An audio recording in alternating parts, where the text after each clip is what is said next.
Tapatang Gusion at Amon, wag na natin patagalin ang aksyon, simulan na natin ngayon. Tapatan ng magkapatid, sino ba talaga ang mananaig? Ito na, harapang 1v1, sino ang makakalamang? Parehong bumagsak, nawasak at lumagapak. Parehong wala ng buhay na nakahandusay sa ilog na madilim ang kulay.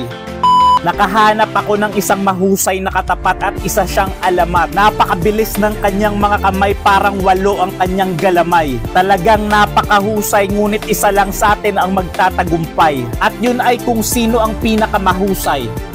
Top Global Gusion laban sa Amon ni Professor Joseph, at alam naman natin na magkapatid sina Amon at Gusion. Kung sukatan lang din naman ang lakas, malamang marami pa siyang kakaining bigas. Partida isama niya na sina Judas at Santanas. Bunsong kapatid ni Amon si Gusion, marahil siya ay isang ampon. Ito ang unang duelo, sino ang mananalo?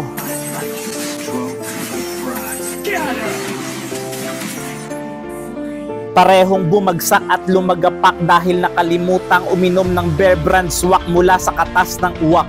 Nais kong tulungan ang aking kakamping nahihirapan, kaya si Alpha ay plano kong parusahan at bigla na lang siyang mawawala na parang bula. Ikaw, Leslie, ang isusunod ko dahil jowa mo ang kapatid ko. Magkakaroon ng malagim na engkwentro at uubusin namin kayo.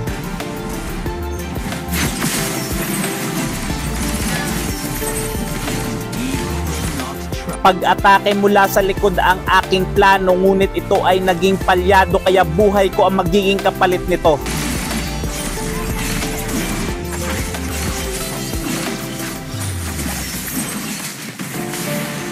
Ngunit ang hindi nila alam, ito ay sakripisyo.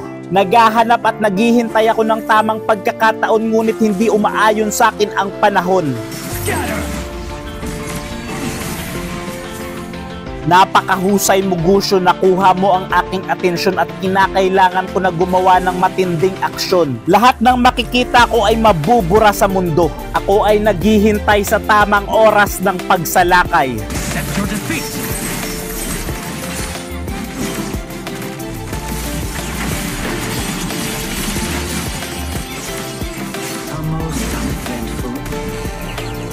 Mahal kong kapatid, hindi ka makakatakas sa aking matinding hagupit. Dahil sa pagkakamali mo, Gusion, kayo ay nadihado. Makukuha namin ang Lord dahil ang rhetoric ko ay saktong-sakto. Si Alpha ay matutumba dahil siya ay syunga-syunga.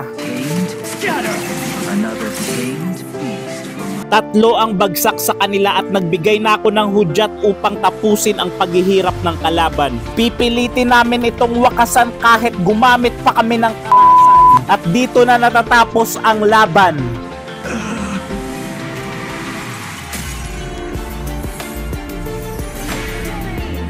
Walang duda ako ang MVP. Mahusay kang kalaban, Gusion, karapat dapat kang purihin.